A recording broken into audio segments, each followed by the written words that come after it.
అదంతా అమెరికా. అక్కడ కనపడే బిల్డింగ్ అదంతా రివర్ నది కాపక్క అటుపక్క. దీన్ని షిప్ అంటారు.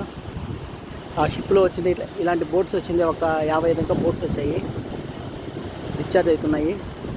ఇది చూడొచ్చు మనం. పెద్ద పెద్ద క్రేన్లు ఉంటాయి షిప్లో. అలాగా అవి అకామిడేషన్ షిప్లో అవి మనుషులు పడుకోవడానికి అలాగా మన ఇల్లులాగా ఉపయోగపడతాయి.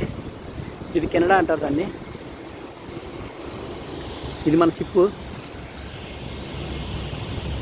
ఇప్పుడు మన షిప్లో ఉన్నాము.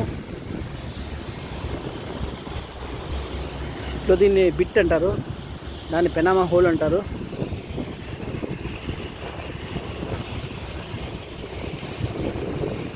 ఇప్పుడు మనం చూడొచ్చు, మనం ఫార్వర్డ్ వెళ్తున్నాము.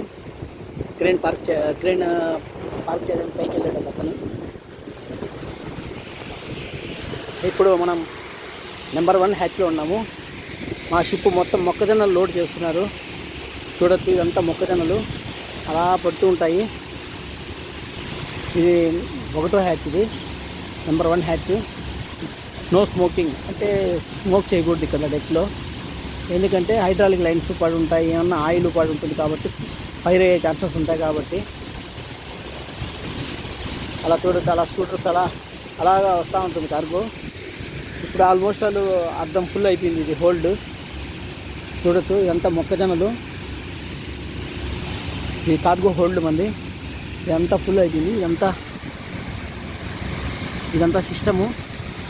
ఇదంతా కార్గో బయట నుంచి వచ్చి అలా స్టోర్ చేసి తర్వాత అలాగా మనకు షిప్లో లోడ్ చేసి పంపిస్తాడు.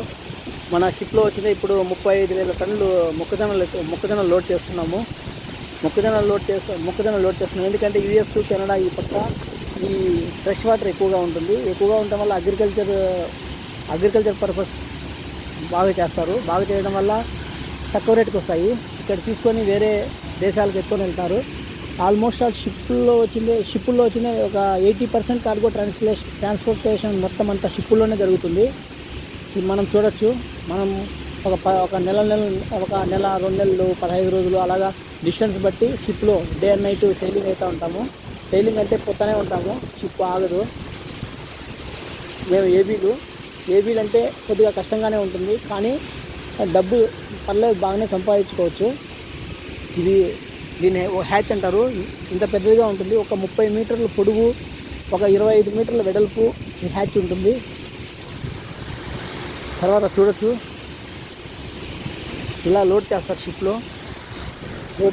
తర్వాత మన పక్క షిప్ ఇది మొత్తం అంతా అలాంటి చిన్న బోట్లు ఎత్తుకొని వచ్చింది. ఆ బోట్లన్నీ డిశ్చార్జ్ చేస్తుంది అది షిప్. చూడొచ్చు, ఇదంతా కెనడా. ఇది అక్కడ బిల్డింగ్లో కనబడేది అంతా కెనడా. ఆ షిప్ వెనక పక్క కనబడేదంతా మొత్తం యూఎస్. మనం యూఎస్ కెనడాకు బార్డర్లో ఉన్నాము. యూఎస్కు కెనడాకు బార్డర్ అంటే పెద్ద తేడా ఏముండదు. ఆ నది ఒకటి అడ్డంగా ఉంటుంది. అర్థం నది యూఎస్కి వస్తుంది, అర్థం నది కెనడాకు పోతుంది. అంతే తేడా, ఇంకేం లేదు. మన షిప్ లైఫ్ అంటే 9 నెలలు కాంట్రాక్ట్ ఉంటుంది. 9 నెలలు పనిచేయాలి ఖచ్చితంగా. 9 నెలలు మనం కాంట్రాక్ట్ పని చేసుకుంటే డబ్బులు సంపాదించుకోవచ్చు. కానీ ఫ్యామిలీ లైఫ్ చాలా మిస్ అయిపోతాము. ఈ సీమ్యాన్ ఫీల్డ్ అనేది డబ్బు సంపాదించేది, కానీ ఫ్యామిలీ లైఫ్ చాలా మిస్ అయిపోతాము. ఎవరైనా కానీ సీమ్యాన్ ఫీల్డ్కి రావాలనుకుంటే కోచింగ్ ఏం చేయాలా, ఎట్లా చేయాలా అనేసి ఏమన్నా మీకు డౌట్స్ ఏమన్నా ఉంటే నన్ను చాలా అడగాలనుకుంటే నాకు కామెంట్ చేయండి. ఎలా చేయాలన్నా ఏమి అనేది చెప్పండి. నేను ఖచ్చితంగా మీకు రిప్లై ఇస్తాను. రిప్లై ఇచ్చి మీ ప్రశ్నకు ఖచ్చితంగా జవాబిస్తాను. ఎట్లా సీనియర్ ఫీల్డ్లో చేరాలి, ఏమి ఆఫీసర్ కావాలంటే ఏం చేయాలా, క్రూ కావాలంటే ఏం చేయాలా, ఎలక్ట్రికల్ ఆఫీసర్ కావాలంటే ఏం చేయాలా, గ్యాలీ డిపార్ట్మెంట్ పోవాలంటే ఏం చేయాలా. మా షిప్లో మొత్తం 25 మంది క్రూ ఉంటారు. అదంతా మీకు ఏమైనా డౌట్స్ ఉంటే అడగండి. ఇప్పుడు అతను క్రేన్ ఆపరేట్ చేస్తున్నాడు. క్రేన్ ఆపరేట్ చేస్తామంటే మనం హుక్ తీయడానికి వచ్చాము. హుక్ తీసేసాము. ఇప్పుడు ఆ హుక్ ఎత్తుకొని అతను అలా అలా క్రేన్ అలా తిప్పుకొని అలా ఆఫ్ సైడ్కి, అది పార్కింగ్ ఏరియా, అక్కడికి వెళ్తాడు. ఏమన్నా సరే షిప్పింగ్ ఫీల్డ్ కానీ సీమ్యాన్ ఫీల్డ్లో కానీ ఏమన్నా మీకు డౌట్స్ ఉన్నా కానీ, మేము షిప్పింగ్ ఫీల్డ్లో అంటే మేము షిప్లోకి రావాలంటే ఏం చదువుకోవాలి, ఎలా షిప్కి రావాలి, ఎన్ని రోజుల కోర్సు, ఎలా చేయాలి, ఏమి అని మీకు ఏం డౌట్స్ ఉన్నా కానీ నన్ను అడిగితే కామెంట్ బాక్స్లో నాకు కానీ ఒక మెసేజ్ పెడితే మీకు ఖచ్చితంగా మీ యొక్క ప్రశ్నకు ఖచ్చితంగా జవాబు చెప్తాను. ఎలా రావాలి, ఏం చేయాలి, ఏం కోర్స్ చదవాలి, సిడీసీ ఎలా తీసుకోవాలి, డాక్యుమెంట్స్ ఏమేమి కావాలి, షిప్కి ఏమేమి తీసుకోవాలి, ప్రతి ఒక్కటి ఏం డౌట్స్ ఉన్నా కూడా మీరు కామెంట్ బాక్స్లో నన్ను అడిగితే ఖచ్చితంగా నేను రిప్లై ఇస్తాను మీకు. ఓకే ఫ్రెండ్స్, మీరు నన్ను సపోర్ట్ చేసి నన్ను షేర్ చేయండి, లైక్ చేయండి. ఇలాంటి ఎన్నో వీడియోస్ మీకోసం చేస్తూనే ఉంటాను.